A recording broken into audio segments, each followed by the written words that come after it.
it still seemed like a load of bullcrap that like the soldiers were so like riled up for war and stuff like that just because Viren decided to become king. And like, I don't know, did nobody hear the news that he vaporized his own people? I think yeah, no one really heard about it, or was it really exposed or whatnot? That's crazy. That like, is weird. Did nobody hear that Viren was imprisoned and performed treason against the kingdom before this? They're all cheering him and they're all like, yeah, let's go to freaking war. Like, what is wrong with these people? I don't know, man. Like, it's crazy.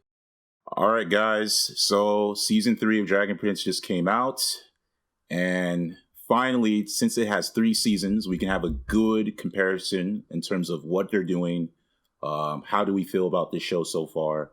And since it's been 3 seasons, I personally think that this season, in my opinion, has been the best season so far of the show. No. Really? I don't know, man. Like, I had a lot of problems with this season. It definitely was like the most eventful season. Mm-hmm. Whenever I'm into a story, right, Mm-hmm. I have a tendency to go off of like, did everything sort of make sense in the story? Mm. And I felt like season 3 had too many logical leaps for me. I do like season 2 a good amount because it fleshed out the backstory of, you know, Ezran's dad, the king. Yeah. And like what happened before. Uh-huh. And season 1, it was a lot simpler so that there weren't any logical leaps, you know? Mm. I do feel like the other 2 seasons can compete because this one had a lot of logical leaps that I did not like. Okay. So let me explain why I like this season, because I also still have problems with this season. I don't think it's perfect by any means. And comparing to most shows, when I say this is the best season, I'm comparing it to, again, by Dragon Prince lens. Now, if we compare it to other shows like, you know, Avatar: The Last Airbender, hell no, right? But we look at this show. The reason why I like this season, I guess that's where I'll start, is a lot of things that I had problems with, especially with season 2 and season 1, they've kind of improved on. So, like, for example, one problem I kind of had was that I felt like Ezran, like the kid, the prince, or the king technically, was not really that useful. And he's just kind of like this cute little kid who's just kind of like, yeah, whatever, jokes, right? This season, they kind of make him more useful in the sense where he's starting to deal with king problems. And I was actually liking that. Like, they're finally giving use for that character, right? Yeah, but dude, he screwed shit up. Like he did. Like, obviously, he's not a good king, but worst king in history. I mean, yeah, like, obviously he chose to lock himself up and release the crazy man who wants to war on everyone. That was the dumbest shit ever, man. I mean, okay, yes, that's not a smart move for him, but at the same time, I felt that the fact that they're at least making him a use versus just him just being this like silly kid thing, I was proud of that, and it actually gave more stakes, which is also a good thing. Because another thing I felt with the show was that, especially in season 1, I didn't feel like the princes were in danger at all. I just felt like they were just kind of having fun while Rayla is trying to guide them. And then since she's an elf, you know, they're going to attack her. So now we're actually seeing like consequences and stuff like that. Even with the king being stupid enough to release the evil villain, at least we can see the consequences of his actions with that. So I kind of do. Yeah, I get that, but that's like, I don't know, man. Because like, I always considered Ezran to be way smarter than that. I know he's super young, but to me it seems he's pretty mature. Like he accepted his father's death, mm-hmm. and then he accepted the role of king and went back instead of, you know,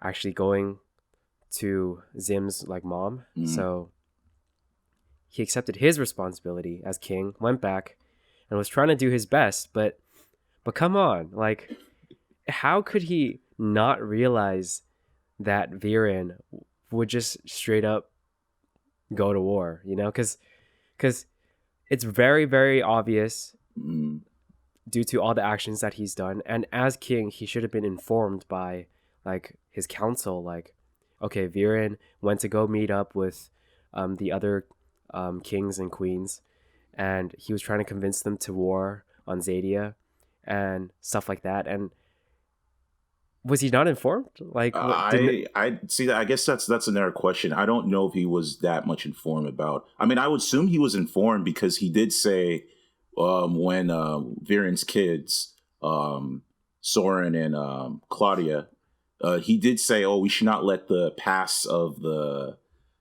basically we shouldn't let Viren's actions be control of their actions. So they should be free because of what Viren did." So I feel like he should be more informed about what's Viren's actions. Yeah, exactly. And Viren vaporized some people. He literally performed treason against the king, against the kingdom, you know? Yeah. So it's, and I'm pretty sure in all medieval stories, treason is treated by death, you know? Like, he straight up killed people who probably had families, and he just released him, you know? Like, I don't know, man. That was a huge logical leap for me. I was like, no way. That was the dumbest shit ever. I don't know. I felt I have to maybe I have to re-look at that scene again, but I feel I don't know if he knows. I don't know. Okay, I know. I'm trying to remember how did Viren get in jail in the first place. No, okay, so he was in the basement with his mirror, as usual. Yeah, and then because they found out about the whole like, okay, he basically went behind their backs. Yeah. In meeting with the other kings and queens and stuff. Okay, yeah, exactly. He's basically just overreaching and trying to like obtain too much power. Yeah. And basically because he did that, I don't remember the lady's name, but she was the one that was like the main counselor of Ezran. Mm-hmm. And she basically had to force capture him. And she was there. Mm-hmm. She was there. She saw Viren vaporize some people. Okay, that's fair enough. She was there too. So I don't know if he saw that. Again, yeah. As far as Ezran goes I mean, Ezran felt like, I guess in his shoes, he felt like if he didn't do what he do, like it's like people were gonna die. So I guess he didn't want them to die. Or I guess the way I look at it is he didn't want them to die on his responsibility. So he straight up just wants them to die in a war instead. He lets them. I mean, the way they went in war, it was kind of like I mean, to be fair, he didn't plan this out. Viren did give them a decision to be like, look, either you join us or not join us. So the people who did went to war for their joinings, especially as opposed to being forced into war. Okay, I suppose that's true, but it still seemed like a load of bullcrap that like the soldiers were so like riled up for war and stuff like that, just because Viren decided to become king. And like, I don't know, did nobody hear the news that he vaporized his own people? I think yeah, no one really heard about it, or was it really exposed or whatnot? That's crazy. That like, is weird. Did nobody hear that Viren was imprisoned and performed treason against the kingdom before this? They're all cheering him and they're all like, yeah, let's go to freaking war. Like, what is wrong with these people? I don't know, man. Like, it's crazy. Yeah. So there's Erzin's thing, or Ezran's thing.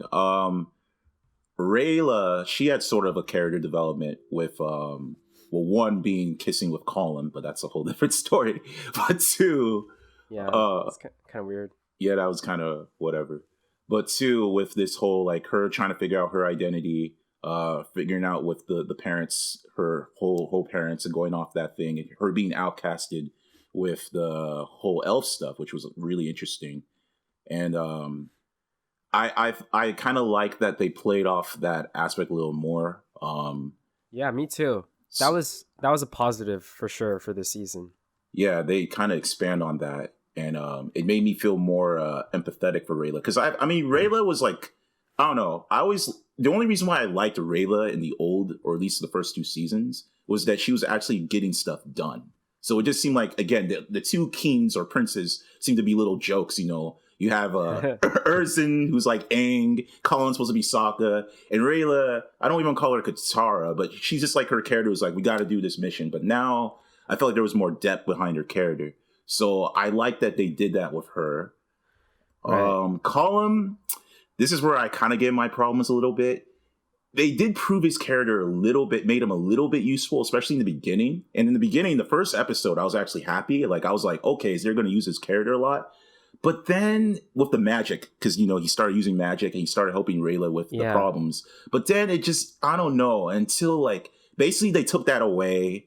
And then he just became kind of like basically like a love interest for Rayla. And that's basically what his whole point was until the last few episodes when he started learning magic and started being able to help them at the end. But that was where I was a little bit disappointed, where I was like, come on, Colin, like, are they really going to make him like are they really not going to make him useful? Because again, I still don't care about his character. Like, I'll be real, like, out of every character here, Colin's character to me is like the most, he's just kind of there, you know? And I mean, yes, he has powers. Yes, he can do magic, but it's like they don't use it that much. And it's just, I really wish this whole season was like building up to his magic thing. You know, I really wish they build up to it, especially at the ending when you learn how to fly. Like, I really wish that was a build up. Like, that would have made him more interesting. But he was just literally it was just a love tease for Rayla. And I was disappointed with that. Like, that kind of killed me off a little bit with this season. But yeah, I mean, you know, I feel you in that. you know, I don't like Callum. Yeah, exactly. Like, I know people for some reason, I don't know, they defend him, they love him. It just makes no sense. It feels like he doesn't earn anything that he does. Exactly. Like, when he got his wings, he simply just memorized what the other guy painted on his arms and then just cast the spell. And his explanation was, it was because my love for you. That's how I managed to cast the spell. Like, what? What is this? What is some Flash stuff right now? Like, we're both Flash stuff or something like that? Come on, man. You got to give a better explanation than that, especially when it comes to like something as mysterious as magic. It's like everyone, I hate to compare this show to Avatar so much because we keep doing it. But the voices and the writers, so. Yeah. But like, the thing about Aang, right? Mm-hmm. Aang actually has to learn all the bendings in order to defeat the Fire Lord. Mm-hmm. It's part of his journey. Yeah. So when it comes to Callum, he doesn't necessarily need to learn any magic to get at first the egg, but and then Ozymandias afterwards. Yeah. He doesn't have to learn any magic to actually make that happen. So anytime he's going off on a journey or trying to learn magic and slowing the team down, it really conflicts with me because it's like it's not part of the mission. Mm-hmm. Even though, yes, it can help, but still, it just seems like he's placing that on top of the mission, which makes it very frustrating. But this season, it definitely did seem more like he was learning it to help, but at the same time, he had no master. He had nobody teaching him. Yeah. And in every show, that whole like master apprentice thing, I feel like it's so vital, you know, because it helps establish characters. It helps establish like relationships and chemistry and all that stuff, right? Mm-hmm. And almost like every show that I've ever watched, there's always some sort of teacher-student relationship. And I feel like that just doesn't exist in this show for Callum. He just magically learns stuff. Exactly. Magically, no pun intended. But yeah, so that's a little bit disappointed on that. But I guess other stuff that I liked. Fighting. There was a lot more action this season, and the action looked really impressive. I was really surprised about it. And I like that because, again, it goes back to my biggest problem, again, with the first two seasons was that I felt like there was no conflict. I felt like there was no stakes.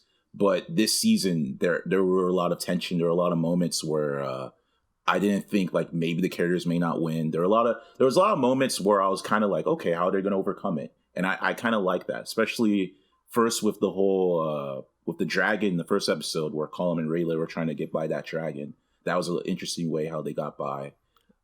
So I like that they added that stuff. I'm trying to remember that bounty hunter that was trying to get the egg with Rayla and Colin.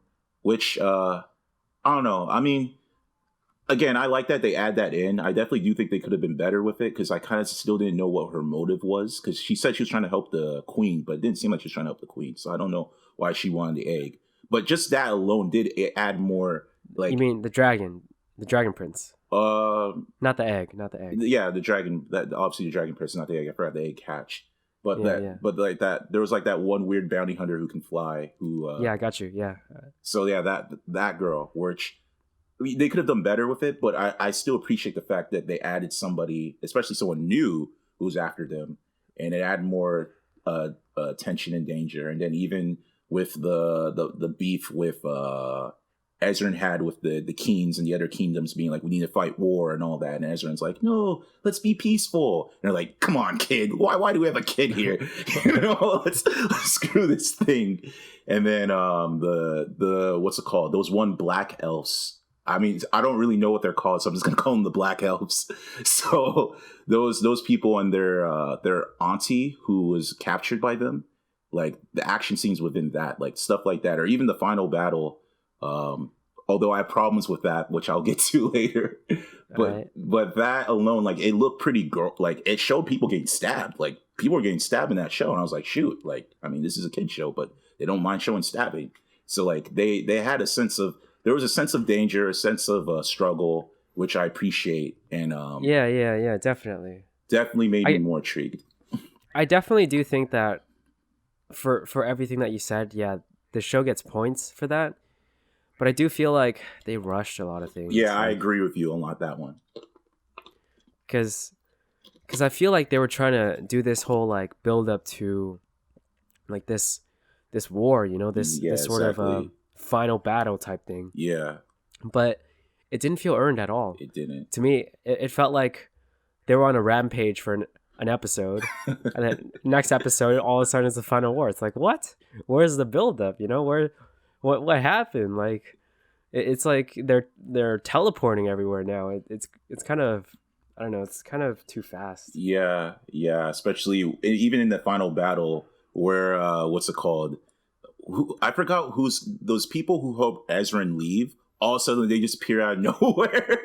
Like, no, they knew the exact timing to come and help them, and they're able to destroy these magically fire things with their arrow sticks. I don't know how their arrow sticks were to penetrate the magical fire, but whatever, it worked. That's all. It worked.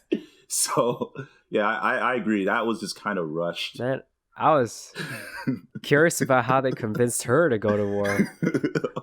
How do they all go in war? I mean, my theory is that there was a time where Ezran left to get other dragons, so maybe he was like, "Oh, there's a war going on," and then they randomly came in at the. Oh no! She came because of the other people that were with Ezran. The whole like chancellor lady. Oh. The counselor lady. I think Gran was also there. Okay. No, Gran came back. Oh. But yeah, that one soldier from the very, I think, beginning. Yeah. The first episode, he was also there with them. So there was a group of people basically who was with Ezran when he escaped from prison. Yeah, I remember that. Yeah, those group of people went to inform that kingdom about what Viren was up to, and that's why they came. Okay. So it wasn't completely 100%. Yeah, it wasn't random. Okay. It was just a bit of Deus Ex Machina. Yeah, it was. Yeah, because she saved Callum. If they showed at least like the episode before of them kind of coming, it would have set it up properly. But it just came off where it was like, yeah, it's supposed to be surprise, Yeah, I guess, but still, I feel like. I don't know. It's still Daisy Ex Machina to me. I'm just gonna go with it. Yeah, I still my only issue with it is how they convinced her to like go to war because she was so like, I don't want to sacrifice my people, blah blah blah, right? That's fair enough. Maybe they saw that they weren't humans anymore, so it's like, well, they're not humans, so if we kill them. Yeah, but she would have had to have traveled a lot That's true. Before seeing that. That's or true. Hearing about that. So it's true. And that's another thing. Maybe she just don't like Viren and just like, he's up to no good? All right, I'm in. Another thing is like it seemed like the villains and those groups of people came to the dragon what's her, I guess her place, the dragon where the dragon mother lived, really fast comparing to Colum and Rayla. I know, man. Like it was It's just crazy. like they just had instant transmission. They were able to That was one of the logical leaps I was talking about. I was like, okay, Ezra somehow managed to get back in like a few days. Yeah. And then I remember Callum saying it took us 2 weeks to get to Zadia. Interesting, 2 weeks. Around 2 weeks. So, because he was like, oh yeah, I've been in this clothes for 2 weeks or whatever. But yeah, if it took them 2 weeks to get there, I know they weren't, traveling on Banthers or anything like that, but still, like, that's a considerable amount of time, like more time. Definitely. So I'm trying to think what else. Okay, another thing is I love the backstory. There's a lot of backstory that explains a lot of the things why like certain things are.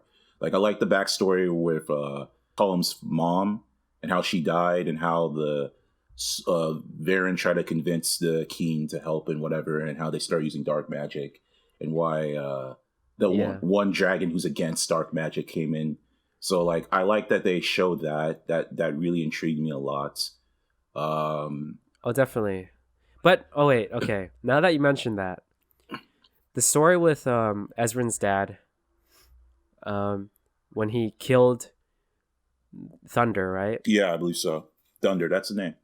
Yeah, when he killed Thunder, and then he let Viren go inside to steal the egg, right? Mm-hmm. What really didn't make sense to me was why all of the Dragon Guard decided to like ditch, except for Rayla's parents. That is true. It's like, come on. It's just one guy that knows some black magic versus a complete guard. I'm pretty sure they would have won. Especially since they know the place, and Varen has no clue what he's stepping into. Yeah. They could just sneak attack him and kill him. Especially since they're supposed to be moon shadow elves, which are like specialized in assassin. It's kind of crazy to me that they couldn't just like stab him in the back when Varen entered the door. I don't know. Maybe those elves are like, we don't screw up dark magic, man. I've seen my cousin die from dark magic. So. They're the freaking Dragon Guard. Like, dude, humans are more loyal. They stood next to their king before. Well, that's crazy, man. Like, Thunder must have been.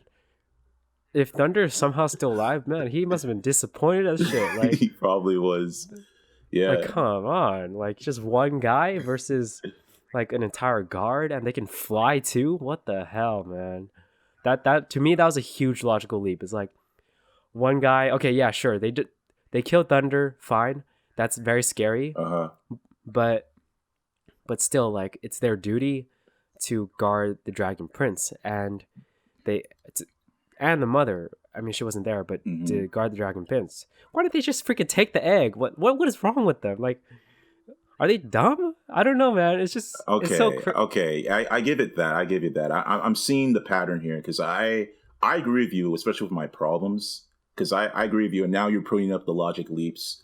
Because I definitely like now you bring it up. It's kind of ridiculous that they didn't fight with exactly that. Like it's right. It's like, why didn't they have that? So I agree with you a lot. There is a lot of logic leaps, but again, like Soren. Like I have to bring up Soren because this season, like it's and to be honest, this is also kind of a problem as well, but it's also good at the same time with what they did with Soren's character. Because the fact that he had the biggest character development where he was like, I'm going to betray my father. Like he literally, or not even betray before. Yeah, he betrayed his father, letting Azrin come out. And then he wasn't even not afraid to kill his father, which obviously didn't kill him. But like the fact that he was like, nope, this is wrong, I'm going to kill him. And then he was the main reason why they even had the war. Because Colin and the group were like, let's leave. And he's like, no, I know my father, guys. We got to kill these people. Like for him to go there was just like, wow. And again, I think the reason why I'm amazed about it is just because it's like, why is this side character getting more character development than the three characters that we were supposed to watch in this whole show? Yeah, we mentioned this before too in our previous video, but it's crazy. Like I think, yeah, I mean, we're gonna make a separate video about that, right? Yes, exactly. We're gonna make a separate reason why he's the best character of the show. But it's like, yeah, it's for real. It's crazy to think that this dumb idiot guy that was not like he was one of the problems I had with the first season becomes the best character because they actually did something. They did something ballsy with this character that they didn't do with all the other characters, and it's just like again. Again, that kind of goes into a problem with why I didn't do it with the other characters. But the fact that they did it with his character made me appreciate the show a lot. That at least they had a character who was not going to stand for this that is related to him, and the fact that it's like the idiot guy versus like the sister, because you think the sister would be smart enough to be like, no. I know, right? She disappointed me so much. She was a huge disappointment, bro. Yeah. Like, okay, she almost, found him out, right? Yeah. She's like, then why did you tell Soren to kill Ezra and Callum? And then he was like, oh crap. But then, the voice, I forgot his name. Me either. The demonic bug. I'm gonna call him demonic bug. Yeah, the bug was like, yo, play it cool, man. You're gonna screw shit up. You gotta play it cool. You need her.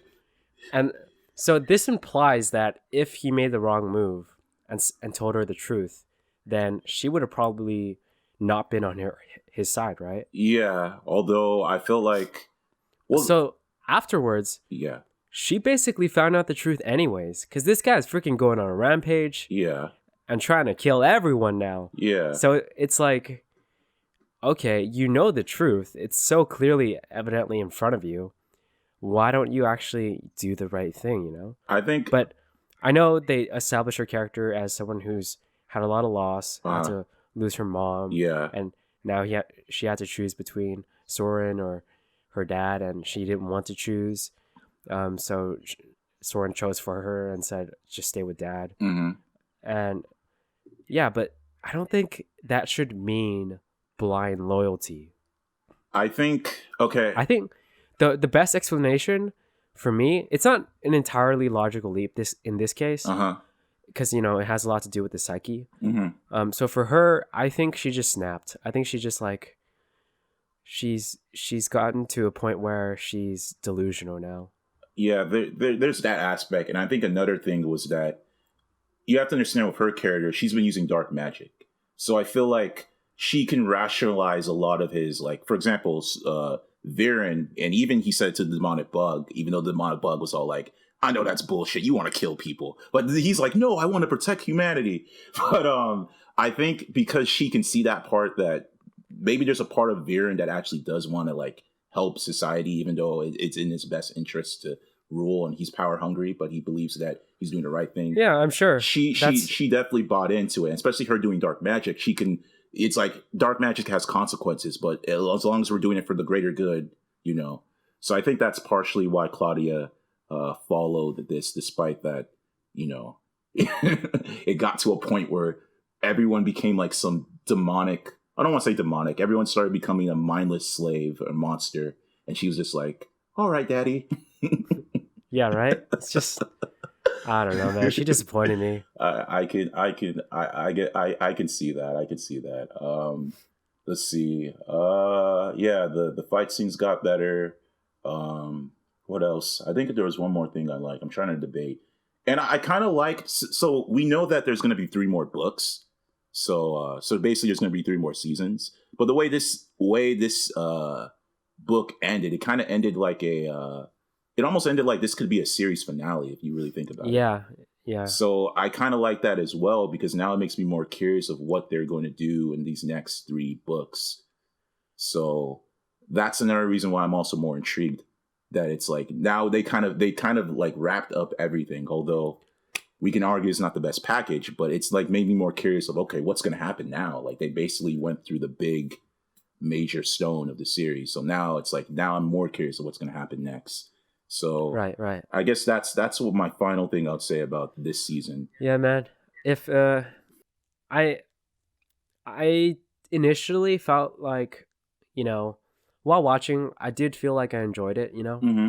So I'm not gonna say I didn't like this season, but at the same time, when it comes to like storytelling, okay, if there are too many logical leaps, I just get a little stuck on them, Uh-huh. and that makes me sort of like not appreciate the story as Okay, much. understandable. Yeah, Understandable. it makes me just feel like when you view it as a package, it's just there's too many holes, you know? Okay, yeah, yeah, I agree. And because of that, like, you know, I really hope that the next book is really good. Otherwise, bro, I might just stop watching because the logical leaps, bro. If they keep like making those like logical leaps, Mm. like I just it's just too much for me. Like, yeah. Yeah, I guess see that's funny because like normally I'd be critical about it, but I guess also focusing on the things they did better. And I guess for me it was more like I guess for me it was more of an engagement thing because I felt like as much as I enjoy or enjoy, like as much as I appreciate, I think appreciate's better than enjoy the first two seasons. There was just that part of me that's like, oh man, this is like this could be better if they add that. So now they added that, and yeah, there's logical leaps which this kill that suspense of disbelief. But I guess for me, for them to add these elements in there, it made it more enjoyable for me to watch it. Like I was watching I was supposed to I was gonna finish it. I literally almost finished it that Friday that it came out. But I just was like, okay, I had other stuff. And I almost did. I got to like episode 6 because I was intrigued by what was going on and that things were actually picking up. So I guess Uh-huh. for me, because season one, my biggest problem with season one was just that it felt like nothing really happened. Like it just felt like kind of like, okay, we have to go to this place. The egg is hatched. That's it. But we don't have any conflict. It's set up for conflict. Season two, we finally get that start, but then it's kind of like, like we get a start of it, but then it's like nothing really happens till the ending of season two, where it's like, okay, now I have to be the king. Now I have to go. Cullum and Rayla have to go their own way. The prince, I mean Viren's children have to go home. Stuff like that. Well, this season I felt like a lot more, although it was rush, a lot more plot stuff went in. So Yeah, yeah, it made yeah, it more true. interesting for me to be like, okay, now I could see where things are going and made me more invested. But I do agree with you that if it could have been built up properly, if it could have been more believable, and if we could have gave these characters more more development than what they've had, it probably would have been a better. At least we can say it'd be a good season to a point where you can compare it to even Avatar. But right now, it's definitely nothing around that realm.